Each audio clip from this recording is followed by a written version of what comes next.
E então eles pegaram o corpo de Jesus e o cobriram com um pedaço de linho e com especiarias, que é a maneira que os judeus fazem um enterro.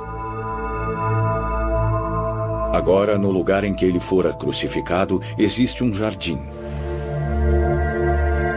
E nesse jardim, um novo sepulcro, aonde nenhum homem antes fora colocado.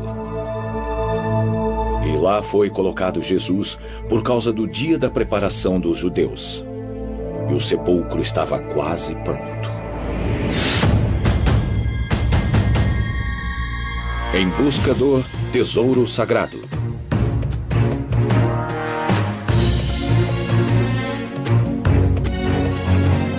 Religião. Ciência. Tradição.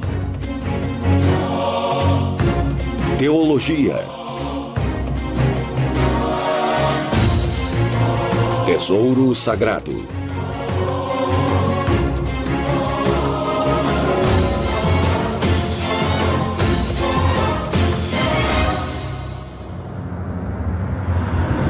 Em busca do tesouro sagrado.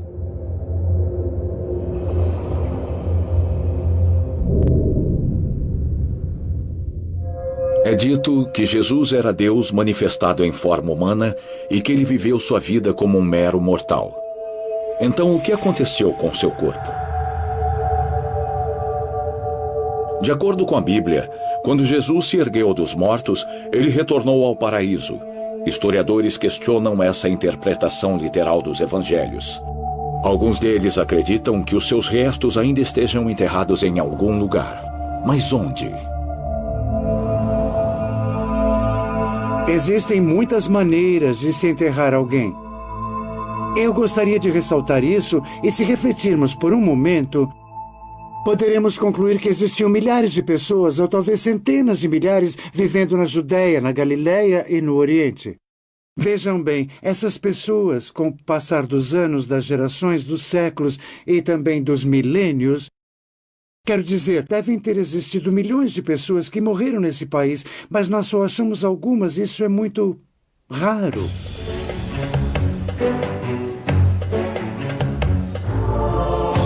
O túmulo de Jesus, sua localização ainda é incerta. João, o apóstolo, fala de um jardim próximo ao local de sua crucificação. O Evangelho de Lucas descreve o jardim como um sepulcro que fora talhado em pedra, um presente de José de Arimateia. E Marcos acrescenta que o túmulo fora selado com uma enorme pedra que fora rolada para a frente da entrada do túmulo. Existem 1.800 túmulos. Os israelenses fizeram os cálculos e existem 1.800 túmulos ao redor de Jerusalém. Alguns poucos deles são túmulos comuns, com muitos corpos enterrados juntos. Na verdade, tudo o que foi encontrado são túmulos de pessoas que tinham dinheiro suficiente para pagarem por um túmulo que fosse entalhado nas pedras ou que tivesse um tipo de vala esculpida, com pedras erguidas para formarem um buraco ou uma urna fúnebre onde o corpo ficaria preservado. Então, quando os fiéis o descrevem como um túmulo devidamente preparado, com uma enorme pedra que podia ser rolada e com o corpo colocado sobre uma mesa, bom, essas coisas têm muito significado. Existem túmulos aqui que tinham uma mesa onde o corpo fora colocado para se decompor. Então, esse tipo de funeral era praticamente aristocrático, e isso levanta uma questão teológica. Como é que esse pobre profeta, que mal era conhecido, que tinha andado desde a Galileia com uma multidão de seguidores, veio a ser enterrado como um aristocrata? Jerusalém, Israel.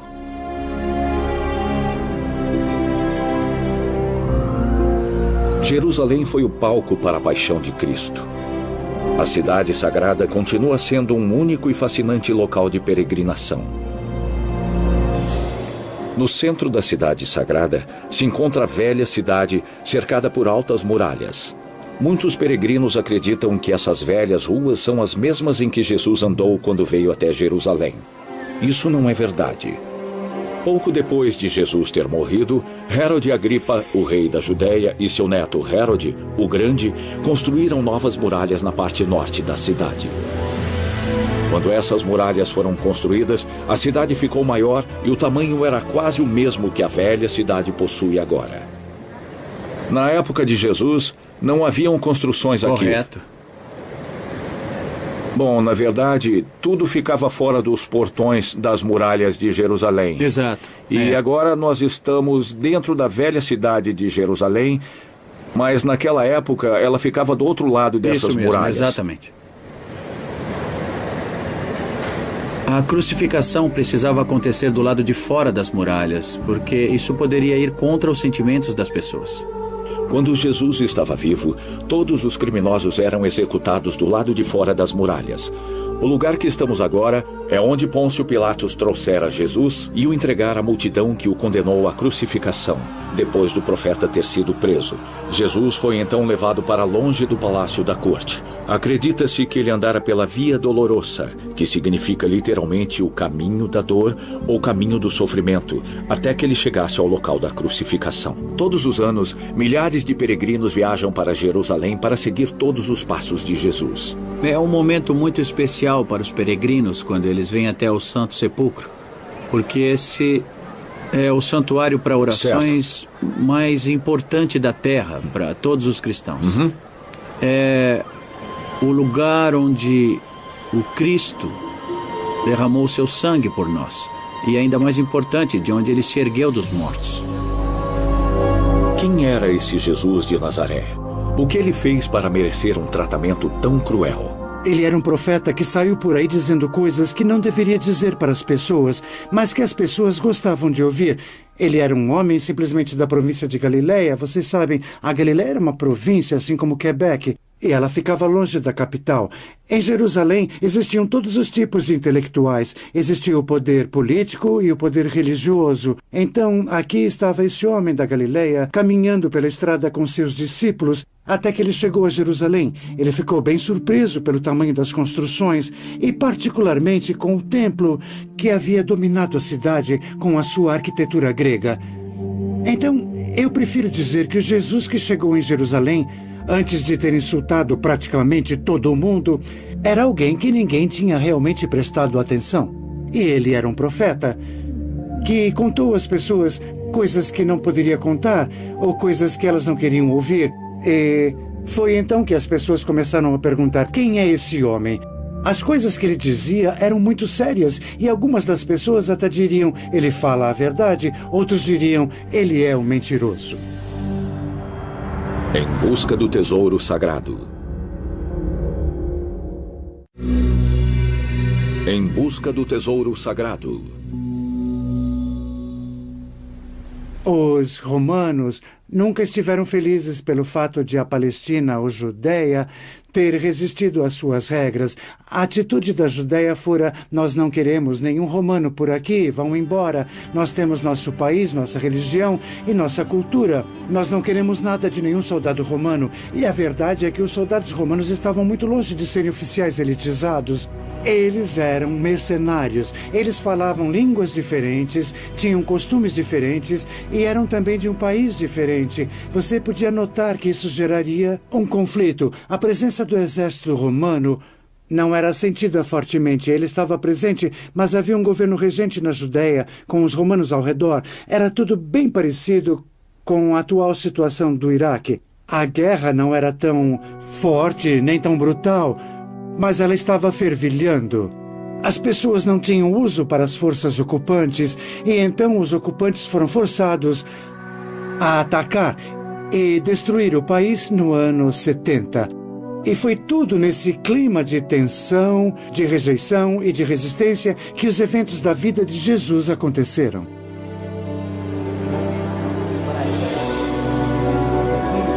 Exatamente.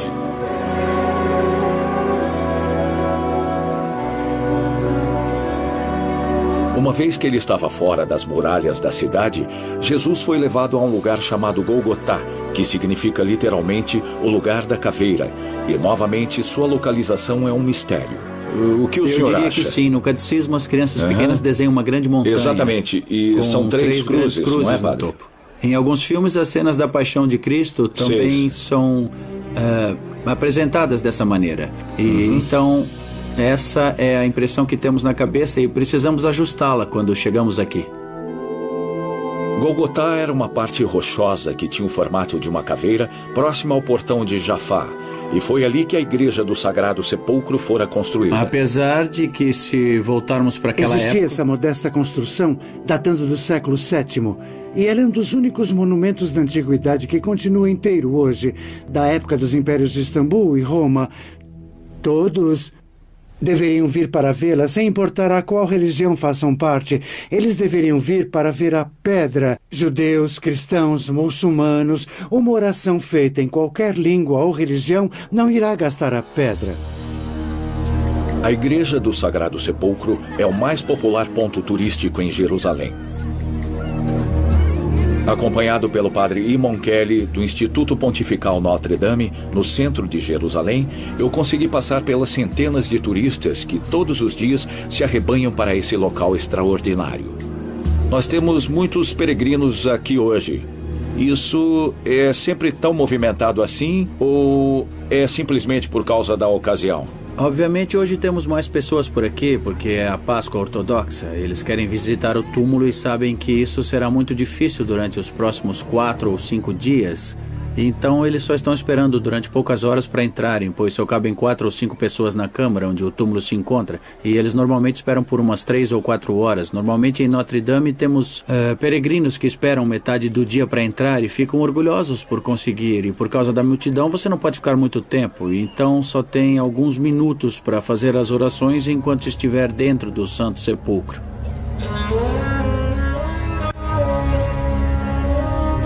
Por séculos, os cristãos em Jerusalém têm visitado esses locais por ser dito que foi neles que a paixão de Cristo se passou. A alguns metros dessa pedra, costumava haver um buraco cavado no chão. Uma caverna que, de acordo com a tradição, foi o túmulo onde o corpo de Jesus fora colocado antes que ele se levantasse dos mortos. Esse buraco agora se encontra no coração da Igreja do Sagrado Sepulcro, também conhecido como Anástasis. E no meio desse círculo está o local onde se encontra o túmulo de Jesus Cristo e a Capela do Anjo. Quando você entra nessa pequena estrutura, fica difícil de imaginar que o interior foi esculpido em uma rocha.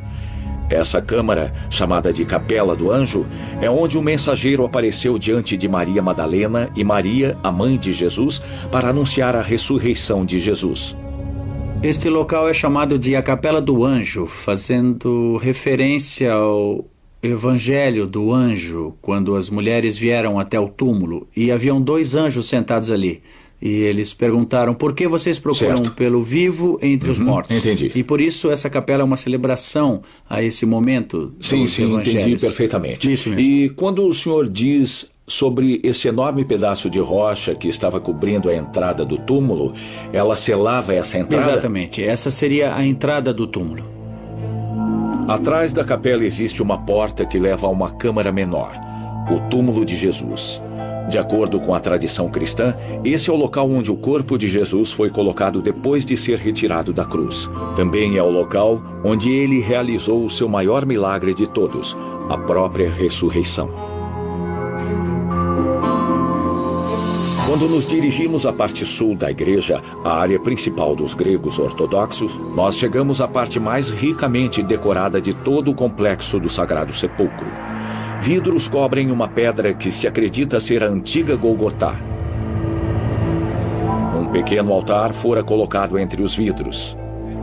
Abaixo do altar existe uma proteção de mármore com uma abertura circular de aproximadamente 15 centímetros. Ao entrar embaixo do altar, é possível colocar a sua mão nesse buraco e tocar um pedaço dessa rocha. De acordo com a tradição, esse é o local onde a cruz foi erguida.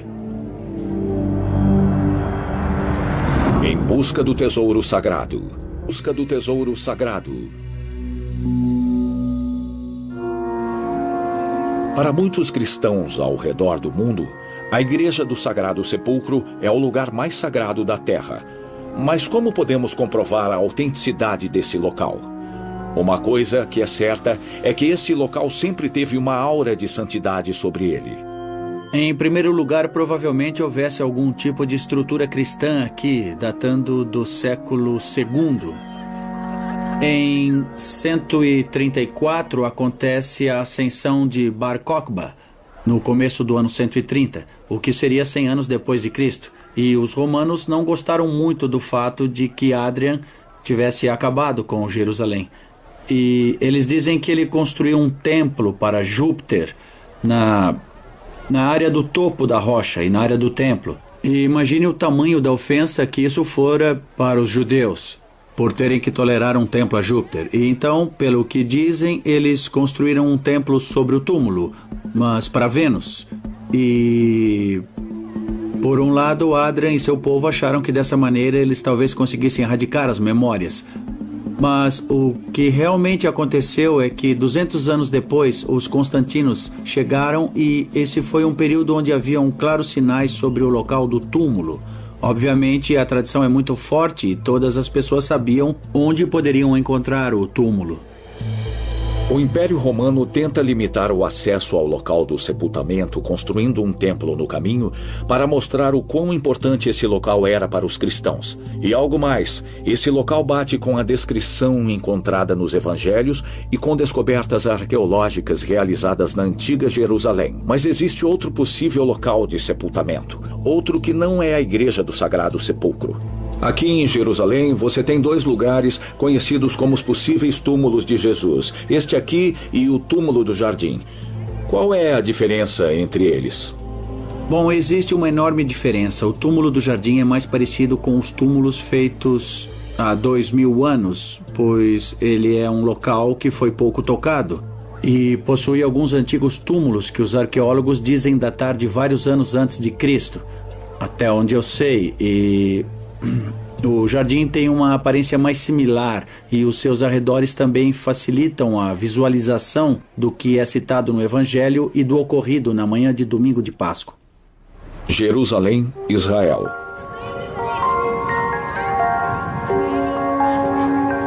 Fora da cidade antiga, não muito longe do que hoje é o portão de Damas, existe um lugar cujo nome foi inspirado pela descrição da câmara do sepultamento de Cristo encontrada no Evangelho de João, o túmulo do Jardim. É um lindo jardim e um oásis de paz situado no meio do caos de Jerusalém. Escavações arqueológicas realizadas em 1970 confirmaram que este era um túmulo cristão datando do século I. O interior dessa sepultura é, sem sombra de dúvidas, muito mais similar à imagem que nos vem à mente quando falamos do túmulo de Jesus do que o que os turistas veem na Igreja do Sagrado Sepulcro. Esse túmulo foi construído com 2 cômodos diferentes, um onde o corpo foi preparado e outro onde seria seu descanso final. Bem, no tempo em que Jesus viveu, o método mais comum de se velar alguém envolvia 2 etapas. A primeira era uma cerimônia que ocorria no dia em que a pessoa morreu. Era muito importante que essa etapa fosse realizada antes do anoitecer. Amigos e família se juntavam no túmulo da família, que sempre ficava fora da cidade. E depois, o corpo era colocado em um cômodo, que era entalhado na rocha, e eram feitas cavidades em posição longitudinal. E então o corpo era colocado nessa cavidade, enquanto recitavam-se orações e esfregavam-se especiarias no corpo. A seguir, o corpo era enrolado em um sudário, que era um grande lençol, normalmente feito de linho. E o corpo era deixado no túmulo por 1 ano, tempo suficiente para a carne e a pele se decomporem, restando somente os ossos. Nesse momento, a família retornava ao túmulo e realizava uma segunda cerimônia, onde eles juntavam todos os ossos e o colocavam dentro de uma caixa de pedra, que era chamada de ossuário. Ele era basicamente uma urna quadrada de pedra. Embora o túmulo do Jardim tenha uma imagem mais próxima da que temos sobre a sepultura de Cristo, os historiadores continuam sem acreditar em sua autenticidade. Seu principal argumento é a falta de tradição cristã associada com o local. Mas a tradição não necessariamente garante uma verdade histórica. Em 2007, um documentário intitulado O Túmulo Perdido de Jesus foi ao ar na rede de televisão americana. O documentário foi produzido por ninguém menos que o diretor de Hollywood, James Cameron. De acordo com o documentário, enquanto uma escavação estava sendo feita em 1980 na região de Talpiot, logo ao lado de Jerusalém, os operários descobriram um túmulo judeu que datava do século I. Então, como normalmente acontece, esse túmulo foi descoberto por causa do trabalho de construção que não tinha nada relacionado com arqueologia. Uma escavadeira que ajeitava o solo para um novo prédio atingiu o topo do túmulo. E aí, tudo parou e as autoridades foram chamadas pelo Departamento de Arqueologia. Elas pediram uma busca pelo local. Os arqueólogos procuraram no solo e encontraram um túmulo clássico, similar aos que existiam na época de Jesus. Era uma catacumba feita na encosta de uma rocha. Cavidades tinham sido feitas na rocha, algumas longitudinais, chamadas de lóculi, e algumas cavidades laterais, chamadas de arco solium. O túmulo foi pesquisado nos anos 80 por um arqueólogo que é meu amigo, Amos Kloner. Ele é uma ótima pessoa, muito honesto e ótimo arqueólogo, que não fica com a cabeça nas nuvens. Ele encontrou o túmulo e estava muito feliz por ele conter ossuários. E o interessante sobre os ossuários é que eles têm nomes entalhados. Então, quando ele achou vários deles em um túmulo que não havia sido tocado, vários ossuários estavam onde deveriam, em prateleiras feitas na parede do túmulo, com os nomes entalhados. E bem, essa era uma grande descoberta arqueológica. Ele publicou sobre seus achados e eles passaram completamente despercebidos. E sem mais delongas, os ossuários foram removidos do túmulo e enviados a um armazém que pertence às autoridades das antiguidades em Israel. Por 20 anos, a descoberta do túmulo de Talpiot não era de interesse de ninguém.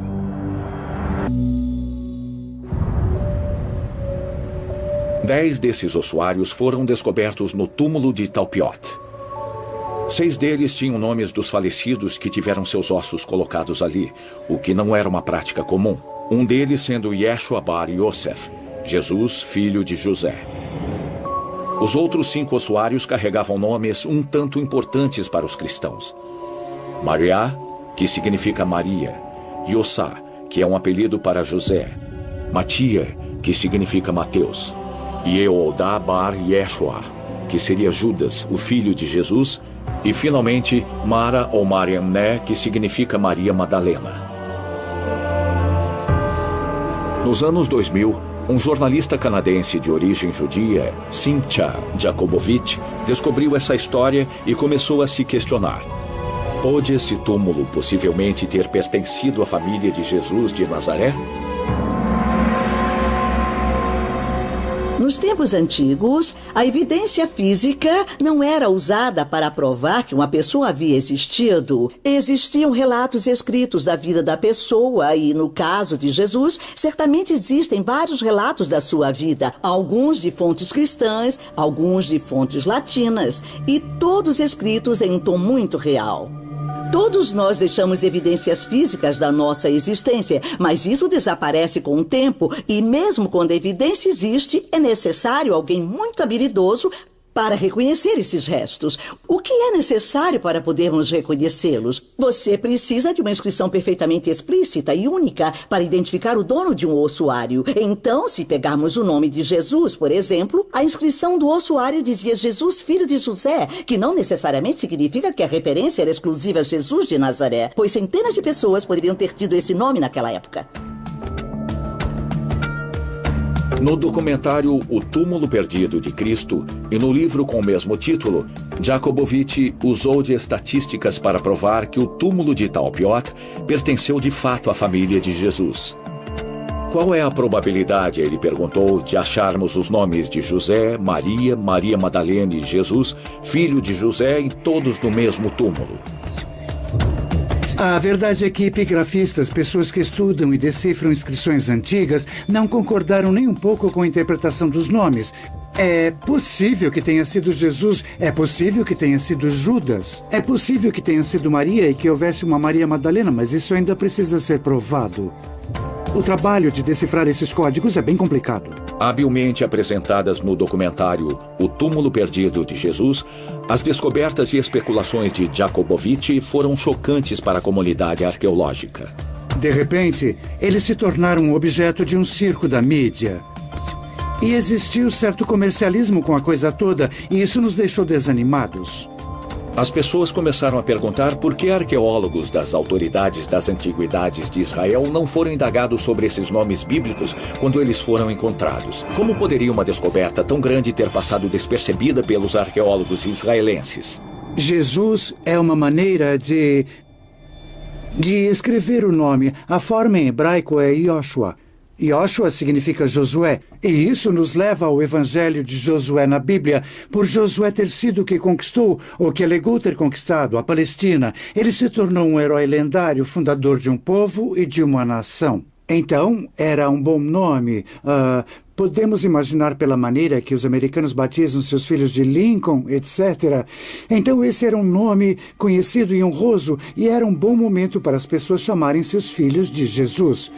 E existiam muitos homens chamados Jesus naquela época. É fácil. Eu posso mostrar um. Eu tenho um no meu escritório. Uma tampa de ossuário da mesma época que pode até mesmo datar da exata mesma época da morte de Jesus. E nessa tampa está a inscrição: Jesus, Iota, Eta, Sigma, Omicron, Upsilon, Sigma. Jesus. Então sabemos que haviam ossos ali dentro, eu não mais os tenho, de um homem chamado Jesus. A forma que essa inscrição foi feita não é a forma como ela fora escrita na epígrafe de Nazaré. Yeshua ben Yosef é uma maneira típica que os judeus têm de escrever o nome, mas ela é muito diferente da forma nazarena de escrevê-lo. E também o tipo de funeral não é o mesmo que Jesus deve ter recebido. Primeiro, se Jesus teve um funeral, ele aconteceu na Galileia, pois era sua terra natal. Segundo, ele era muito pobre na Galileia, mas teve um funeral como se fosse rico. Em busca do tesouro sagrado. Em busca do tesouro sagrado. Bet Shemesh, Israel.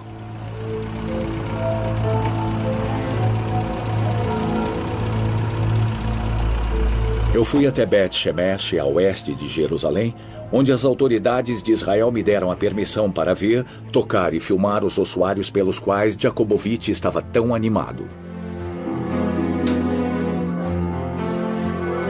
Depois de minuciosa pesquisa, a teoria de Jakubowicz de que o túmulo de Talpiot teria pertencido a Jesus e sua família, infelizmente não se provou verdadeira. Arqueólogos dizem que ficaram chocados com os métodos usados por Jakubowicz e com as liberdades que ele tomou, descrevendo seu documentário como nada mais que mero entretenimento e arqueologia fictícia. Então, os cristãos ao redor do mundo se irritaram com o jornalista por ele ter questionado as escrituras sagradas, um dos dogmas fundamentais da fé cristã, a ressurreição de Cristo no terceiro dia. Se ele se ergueu dos mortos, não haveria como seus ossos terem sido colocados em um ossuário enterrado em um túmulo próximo a Jerusalém. O descobrimento dos ossos de Jesus afetaria a autenticidade de sua ressurreição? Com certeza. Se os ossos de Jesus forem encontrados em Jerusalém amanhã, o cristianismo terá tido a prova de ter sido uma completa mentira. O cristianismo se baseia completamente na ressurreição de Cristo, e se esses forem os ossos de Jesus que acharmos, o cristianismo seria uma mentira que todos deveríamos abandonar. Os evangelhos são vagos sobre muitas coisas. E isso não é um argumento que comprova algo, mas ele permite uma grande interpretação. Os evangelhos são muito seletivos pelo fato de apresentarem os discípulos como autores dos evangelhos de uma maneira bem explícita. E, na verdade, o evangelho de João diz: se fosse para escrevermos tudo o que será dito nos livros sobre a vida de Jesus, eu posso imaginar se você tivesse um membro da família que tivesse morrido num acidente e, de repente, o encontrasse vivo em casa. Isso é muito difícil de imaginar. As pessoas tiram muitas fotografias, mas elas são secundárias, pois o importante mesmo é que a pessoa esteja aqui e que esteja se celebrando a ela. Pouco após a ressurreição, os discípulos se juntaram próximos à montanha e Jesus apareceu diante deles, mas nem todos o reconheceram. E alguns duvidaram, diz Mateus. O Evangelho, de acordo com Marcos, também fala de Jesus depois dele ter se erguido, mas o descreve como tendo aparecido numa forma diferente e sem dar detalhes. O Evangelho de Lucas conta sobre 2 discípulos que estavam andando pela estrada para Eméus, quando Jesus se juntou a eles e os acompanhou até chegarem na cidade. Conforme eles andaram, os 2 discípulos conversaram sem perceber que sua companhia era o Messias. João escreveu que um homem falou com Maria Madalena e ela pensou que ele era o jardineiro. E somente alguns minutos depois de começar a conversar, foi que ela percebeu que o homem era Jesus. Existem algumas anedotas que são perturbantes, por se dizer. As aparições não ocorreram anos depois da morte de Jesus. Elas aconteceram alguns dias depois de sua crucificação. Como é possível que as pessoas que viram Jesus não o reconheceram? Agora entramos em teologia. De acordo com a teologia, a ressurreição de Jesus é uma experiência muito profunda mesmo.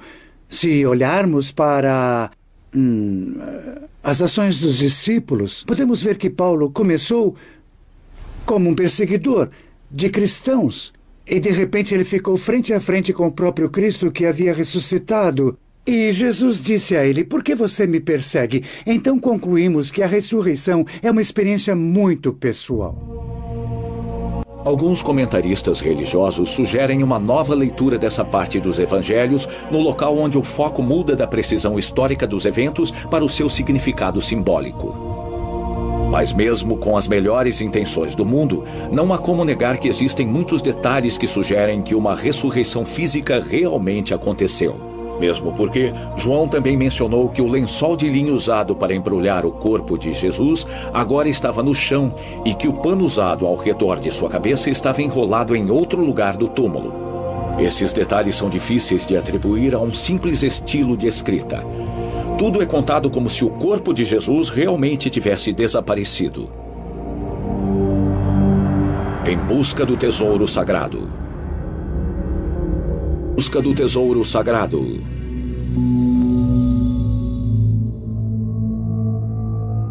Jesus realmente se ergueu dos mortos como se é contado?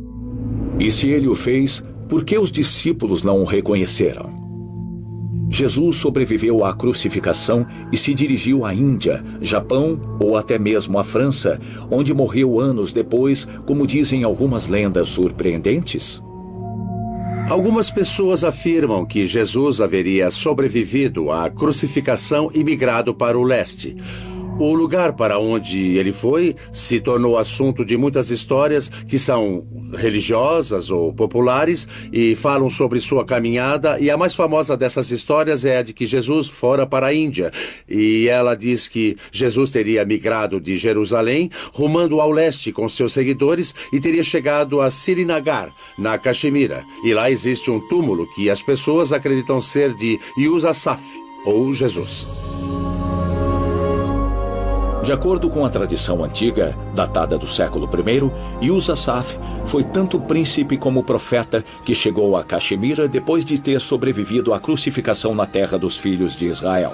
Textos sacros descrevem como o rei Shalivahan conheceu Yusuf, um homem de pele bonita, vestido em roupas brancas, que disse ser chamado de filho de Deus e ter nascido de uma virgem.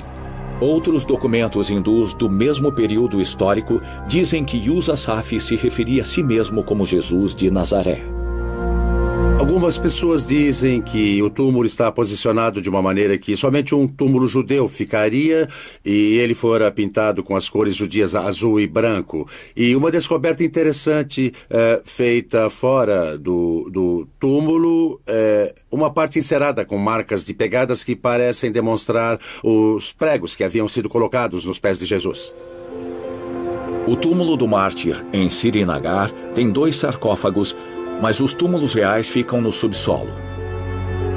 Apesar de o sarcófago que contém os restos de Sayed Nasiruddin estar posicionado em norte e sul, conforme o costume muçulmano, O que contém o profeta Yus-Asaf aponta para leste-oeste, conforme o costume judeu. Esse posicionamento prova que Yus-Asaf não era um santo islâmico ou hindu. E se ele fosse mesmo Jesus Cristo? O Evangelho de Tomás, por exemplo, fala de uma longa viagem feita por Jesus para a Índia. E por que isso? Bem, é porque esse é o evangelho escrito por cristãos moradores da Índia que queriam aproveitar a experiência de ter tido Jesus entre eles. E as pessoas que acreditam na teoria de Jesus ter ido para a Índia dizem que existem textos que a comprovam próximos ao lago em Srinagar. E que existe também uma pedra com uma inscrição fazendo referência a uma figura de Messias que havia voltado para a Índia.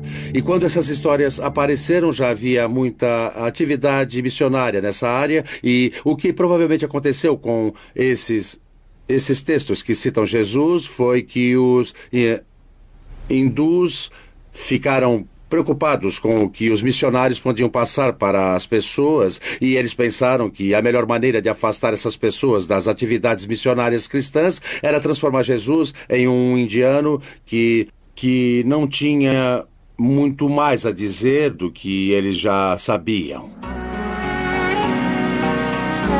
Todos os dias, na pequena vila de Shingo, que era conhecida como Herai, no norte do Japão, dúzias de peregrinos viajam para um lugar onde se encontra uma cruz.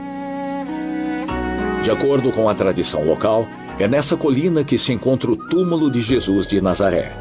De acordo com o cientista australiano Tom Chalco, as crianças de Shingo ainda cantam uma pequena rima com palavras que são absolutamente insignificantes para eles. Por gerações, as crianças de Shingo têm cantado essa canção sem saber o que ela significa. Esses sons inarticulados eram, na verdade, a pronúncia fonética de palavras hebraicas inspiradas pelo Torá, os primeiros livros do Velho Testamento. Poderia o túmulo do mártir em Shingo ser a genuína sepultura de Jesus de Nazaré?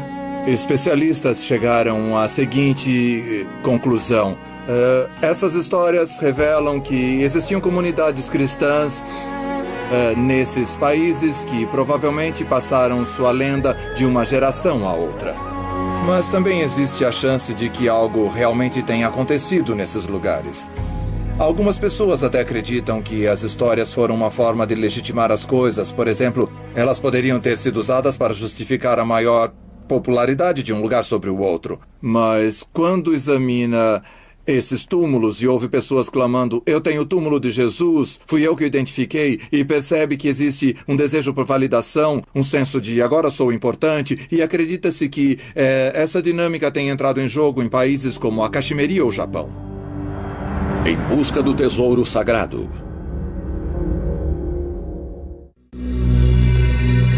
Em busca do tesouro sagrado.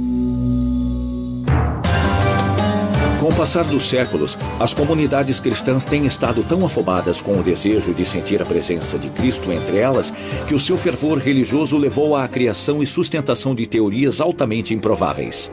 Então, muitas pessoas afirmam que encontraram o túmulo de Jesus aqui ou lá. Eu diria que, ao invés de procurarem na Índia, deveríamos direcionar nossa atenção para a Etiópia, por exemplo, onde em Lalibela, os etíopes pobres que não tinham como fazer uma peregrinação cristã até Jerusalém, reconstruíram a Terra Santa em suas montanhas. Você tem o Riacho Cédron, você tem o Sagrado Sepulcro, tem também a casa de Caiafas, tem Betânia e também o túmulo de Lázaro. Eles reconstruíram tudo e, logicamente, no coração da Etiópia encontra-se o túmulo de Jesus Cristo. E não há como negar, quando os peregrinos etíopes viajam de joelhos até o túmulo de Jesus, ele realmente está lá. De acordo com outra tradição, essa datando da época da Idade Média, Jesus foi para a França depois de escapar da execução. A lenda diz que ele fora acompanhado por alguns discípulos e por sua esposa Maria Madalena e que ele teria estabelecido moradia em algum lugar próximo a René-le-Château. Os mistérios do possível casamento de Jesus com Maria Madalena e a possível família que eles poderiam ter constituído, eu acho que, mesmo assim, ele não se desprenderia de sua divindade por sua morte e ressurreição. Eu diria que, tendo ou não ele sido casado, isso jamais negaria que ele fora crucificado, que ele morrera dessa maneira, e que ele fizera as aparições pós-ressurreição, das quais a primeira, acidentalmente, fora para a esposa que o amara, e que ele subira ao céu somente após esse período. E agora, citando sobre os que dizem que Jesus foi casado com Maria Madalena e o cristianismo é um mito, eu realmente acredito que ele pode sim ter aparecido em ambos os lugares.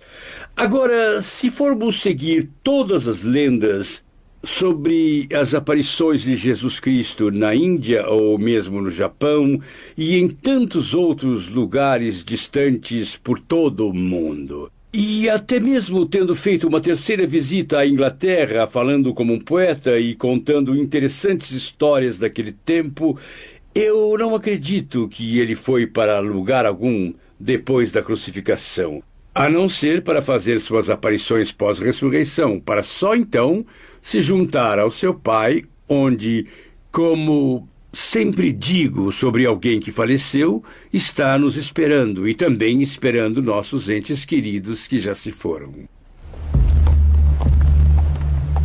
Há 2000 anos, um jovem carpinteiro da pequena cidade de Nazaré começou a pregar mensagens de amor, compaixão e perdão. Por um curto período de 3 anos, esse pregador, acompanhado por muitos discípulos, viajou pela Galileia difundindo sua mensagem de amor que os padres do alto clero consideraram como heresia. Olhe para a história de Jesus. Que história modesta! Ele veio da Galileia com discípulos. Quem eram eles? Quantos deles estiveram lá? Claramente os evangelhos dizem que eram 12, mas isso era impossível de ser verificado. Então ele chega com amigos e com pessoas que estavam fascinadas com o que ele estava dizendo e fazendo. Pessoas que queriam segui-lo e ouvir o que ele dizia. Ele ficara com amigos em um local afastado, mas ele não teria ficado em Jerusalém. A cidade era muito pesada, a energia era muito forte, e sabendo que as coisas terminariam mal, ele nem sequer insistiu. Seu sacerdócio teve um fim dramático quando ele foi condenado e executado pelos romanos. A paixão de Cristo começou com sua prisão no jardim de Getsemane e terminou de alguma maneira com a sua ressurreição. Esse foi o cumprimento da profecia. Quando o anúncio de que Jesus tinha ressuscitado foi feito, muitas das pessoas acreditaram que o corpo havia simplesmente sido roubado e para fazer com que a profecia parecesse verdade.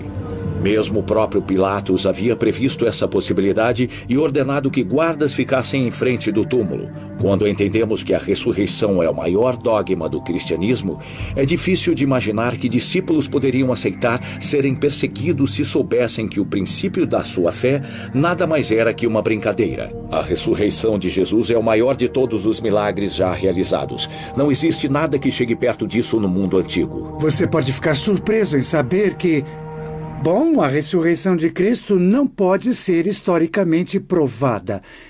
Pesquisadores podem encontrar os ossos que quiserem, mas a ressurreição de Jesus não é palpável e nem algo identificável, não é histórica e não pode ser seguida. Fim da história. A procura pelo túmulo de Jesus nos faz refletir sobre o mistério que ronda a sua ressurreição, assim como as origens do cristianismo. Nós não temos uma certeza histórica de para onde exatamente ele viajou e nem sobre o local de seu nascimento ou morte. Nós não temos documentos que foram escritos pelo próprio Jesus, somente textos deixados por seus discípulos várias décadas depois da sua morte. Basicamente, ele era um profeta de mentira. E ainda assim, sua execução gerou um tsunami no Império Romano. Menos de 300 anos depois de sua crucificação, Roma, a terra natal de seus executores, havia passado para o seu lado. Hoje em dia, o cristianismo é a maior religião do mundo, com aproximadamente 3 bilhões de seguidores. Nada mal para um transtorno público, da qual a existência ainda é duvidada por alguns.